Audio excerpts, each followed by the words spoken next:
It's me again. Okay, I can't stop. All right, anyway, I get started, I just can't. So, all right, are you not into the stevia kind of thing? Not the artificial kind of flavor, sweetener stuff? All right, so here's a full sugar version of cranberry sauce, okay? So, 1 packet of 12 ounces of fresh cranberries. Make sure you rinse them off, okay?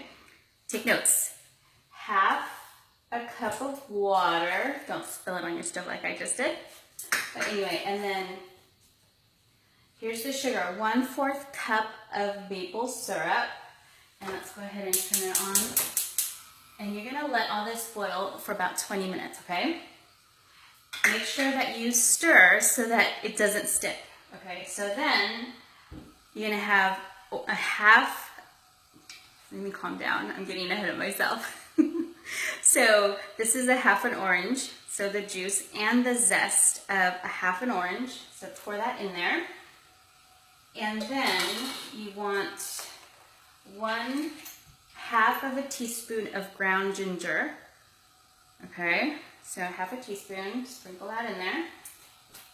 And then you want 1 teaspoon of ground cinnamon, okay? So again, you're gonna let this boil and simmer down for about 20 minutes. And then, again, your cranberries are gonna start to pop. That's normal, that's okay. You know, it's gonna sound like Rice Krispies in there. That's just fine, but just keep stirring it.